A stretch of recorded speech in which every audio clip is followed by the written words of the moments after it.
Oi, prof, tudo bom? Então vamos lá. A pergunta A da questão 2 é sobre as fases da consulta do Murilo, tá? Então ali a gente tem o nível de consulta certinho, né? Da anamnese e do exame físico, que é importante a gente seguir esse passo a passo. Então lá na anamnese a gente vai confirmar todos os dados de identificação e vai estar atento aos possíveis fatores de agravo que o Murilo possa vir a ter.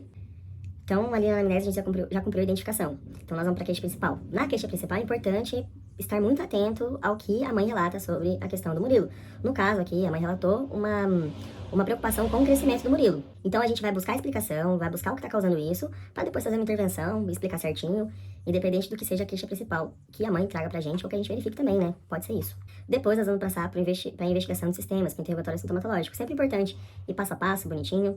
O paciente, claro, é um paciente puricultor, ele pode estar estressado, e isso vai ser preocupante, claramente, mas é necessário que a gente siga sempre passo a passo para não deixar nada passar e que a saúde dessa criança seja sempre a prioridade. Depois, a gente tem a história familiar, os antecedentes pessoais do Murilo, né?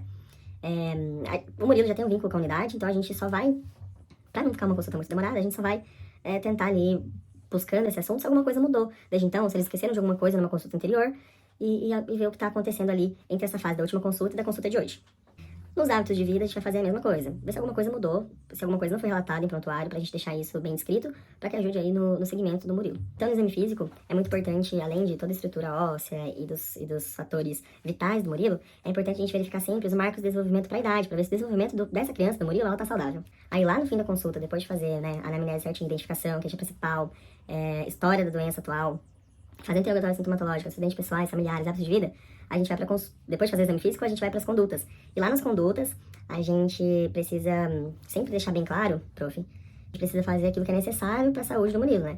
Em parceria ali com a mãe, estabelecer o que é necessário para a saúde desse paciente, dessa criança. Importante salientar que na consulta ali, a gente tem o Murilo, mas também tem a mãe do Murilo que está acompanhando ele, então sempre levar em consideração o bem-estar dos dois e procurar intervenções necessárias que sejam para os dois, né?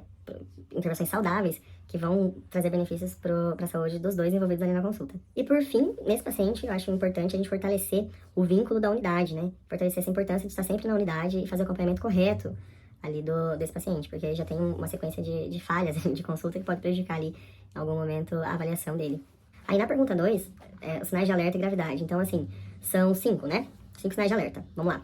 A ausência do sorriso social, né? Que é aquela resposta social que os bebês têm, que é tão fofo. O olho vago, o olhar perdido, o estresse a pouco estímulo, ou hiperresponsividade a poucos estímulos, ou reações inexistentes a barulhos, indicando ali possível surdez dessa criança.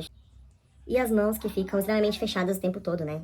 Aquela posição clássica, assim, né? Na alternativa C, explique qual foi o resultado da avaliação médica em relação ao crescimento de Murilo e como chegou a essa conclusão.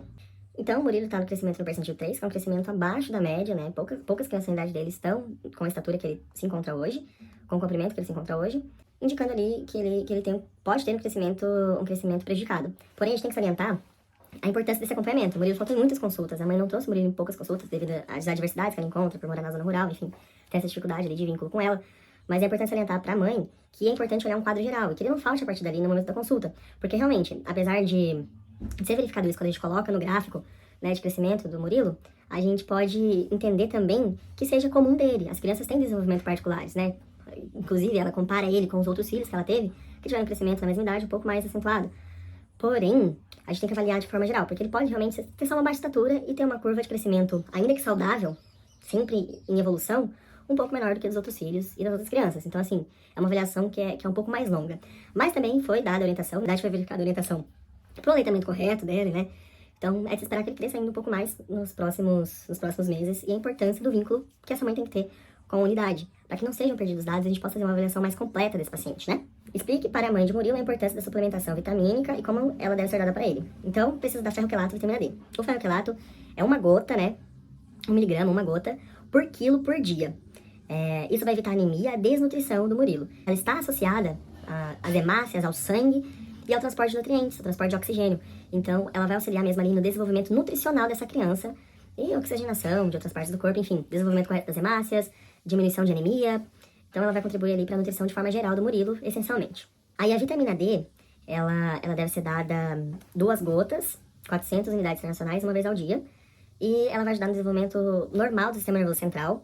Vai evitar ali, vai contribuir, né, na verdade, para o desenvolvimento do sistema nervoso central, dos ossos também, e vai combater o raquitismo. Então, é uma vitamina muito importante para evitar algumas doenças ali que que podem afetar essa criança, né? Então, assim, a suplementação. Essas vitaminas, é importante frisar que é uma suplementação, que elas já estão disponíveis para a criança, mas elas precisam de mais ainda para que tenha um desenvolvimento saudável. Então, é importante que a mãe entenda certinho